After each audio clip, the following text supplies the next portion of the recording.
रिपोर्टकडे Pune drunk and drive प्रकरणात रोज नवनवीन खुलासे होत आहेत। या प्रकरणी अल्पवयीन आरोपीची आई शिवानी अग्रवालनं मुलाला वाचवण्यासाठी स्वतःच्या रक्ताचे नमुने दिल्यानं पोलिसांनी आता शिवानी अग्रवालला अटक केली। त्यामुळे आता अख्खा अग्रवाल कुटुंब गजाआड गेलंय। त्यावरचा खास रिपोर्ट।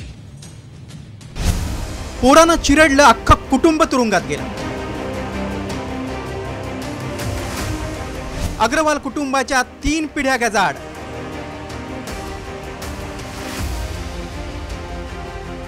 ड्रंक अँड ड्राइव्ह प्रकरणात व्यवस्थेची ही लक्तर वेशीला।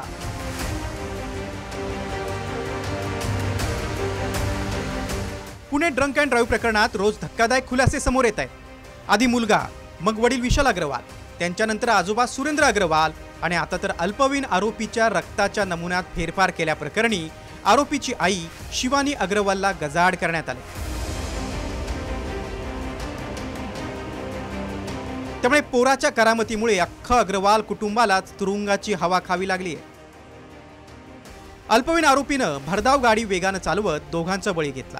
मुलाला वाचवण्यासाठी आई शिवानी अग्रवालनं स्वतःच्या रक्ताचे नमुने दिले, तर वडील विशाल अग्रवालनं मुलाला वाचवण्यासाठी अनेकांना लाच दिली। तर आजोबा सुरेंद्र अग्रवालला पोर्शे गाडीच्या चालकाला डांबल्याप्रकरणी अटक झाली। या आरोपांमुळे पुण्यातील ड्रंक अँड ड्राइव्ह प्रकरणात अख्खं अग्रवाल कुटुंब तुरुंगात गेले।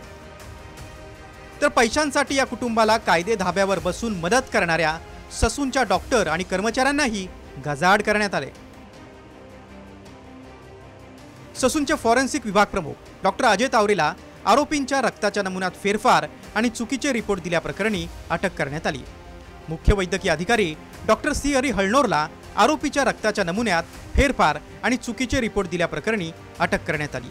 ससूनमधील शिपाई अतुल घटकांबळेला रक्ताच्या नमुन्यात फेरफार करण्यासाठी पैशांची देवाणघेवाण केल्यामुळे तुरुंगात जावं लागले। हा सिलसिला सुरू झाला तो पोलिसांपासून, कारण सुरुवातीलाच हे प्रकरण योग्यरित्या न हाताळल्यामुळे येरवडा पोलीस ठाण्याचे पीआय राहुल जगदाळे आणि पीएसआय विश्वनाथ तोडकरी यांनी घटनेची माहिती नियंत्रण कक्षाला दिली नाही, त्यामुळे निलंबित करण्यात आले। तर या सर्व प्रकरणाचे खापर फोडून ससूनचे डीन विनायक काळे यांनाही सक्तीच्या रजेवर पाठवण्यात आले। या प्रकरणामुळे सरकारी यंत्रणांची लक्तर वेशीला टांगली गेली आहे। त्यामुळे भ्रष्टाचाराने बरबटलेल्या व्यवस्थेचा पर्दाफाश झाला आहे। ब्युरो रिपोर्ट, साम टीव्ही न्यूज, मुंबई।